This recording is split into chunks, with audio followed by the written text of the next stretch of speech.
discussion item is on video streaming board meetings. And Mr. Scarfo, you brought that to our attention. Would you like to discuss that and start the discussion on that? Yeah, just kick it off. You've all, I believe, received the PowerPoint, just a few slides by one of the parties who wanted to bid on doing this, if that's how we decide to go out to do it. Just to give us an idea of the relevant costs and the capabilities, and the fact of who this particular company works for, but where it is being done at ISDs. Even our Lake Houston Chamber is using this method of making their meetings available. So I wanted to bring it out. I brought this up back in 2009, I believe it was. At the time, pushback was how expensive it would be, and even to just have audio streaming, that it was very expensive. This particular proposal, this method of doing it, is, to me, for the amount of information it provides to the community, to the district at large, and being available to people in terms of their schedules, their calendars, that they can go back and look at what's been discussed at the board meeting at their leisure, if you will. I think it's very reasonable for $500 for the actual recording and streaming of the event, and then having it archived would be some additional fee. I don't know what that would be. And again, it would be something we would certainly take bids on. But just what I wanted us to discuss again, and now that I think that's reasonable pricing in terms of what it provides for the district, for the stakeholders, I think it's certainly something we need to give some real hard thought to. And I mean, it's things that our legislature puts their meetings out, available online. City Council of Houston, they have it on the Municipal Access Channel. So it's not something that is not being done anywhere. I think there's a lot of precedent for it. One of the examples given in this PowerPoint was Fort Bend ISD as a school district, and there's others that they're providing the services for. And as I said, the Lake Houston Chamber, another one. So I guess I would want to know what would be the pushback from the board for not taking a real hard look at this as a possibility for us to be doing in the not too distant future, to again engage the community, engage stakeholders in what goes on, what's discussed, what the issues are. So I just really wanted it to get out there. So I wanted this opportunity. Thank you very much, both to you and Mr. Cunningham, for having on the agenda, at least this time around, as that discussion. Sit back. Thank you. Ms. Conrad.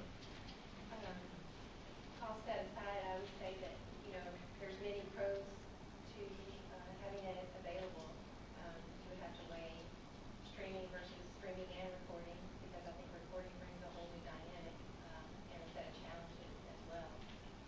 So we have to consider our communications department, and are they ready to handle some of those challenges, like some video taken out of context and posted and it goes viral, and are we ready to deal with those kinds of challenges? So we have to really consider. There are lots of pros, and I can see besides just the accessibility to more community members, even the accommodations and things that we present here to have that recording available for members to share with their families and so forth. All of those are definitely worth evaluating to do. There are challenges in what extra work that puts on our staff too. Mr. Sid? Couple things. When you look at the finances of it, the sample proposal, because there is no RFP, so this is just an idea. The $500 that was quoted in there was for the equipment and setting up for the meetings, and that was it. It did not include streaming. It did not include archiving. So those are all extra costs. So we really don't know if it's cost effective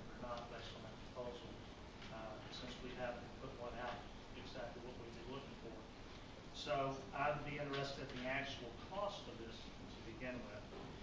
Number two, my biggest concern is something Ms. Conrad just brought up, and that is we all know how things can be taken out of context and put in the newspaper. We also know how things can be clipped and taken out of context in video, and people not getting the whole picture. We do put our board minutes and our board packets online archived. Folks that have a general interest in what we're doing come in and they speak like Mr. Pinkley did tonight about the chicken sandwiches.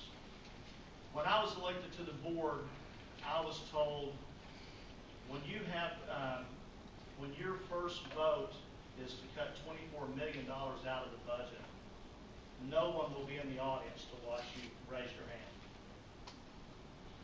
And that was true. There was very few people here that first board meeting. Then they said, if you decide to cut or fire a cheerleader sponsor, you will have standing room only.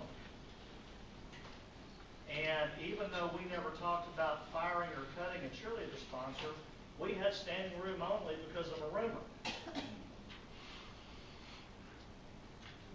In this proposal, it also said something about unlimited participation with your constituents. I want to remind everybody up here, we just went through an election where there were 11 new folks running for a school board position, and as close as I could remember, 6 of those 11 had not attended a board meeting in the last year. They ran for the school board just for whatever reason, but they weren't here. They didn't know what we were doing.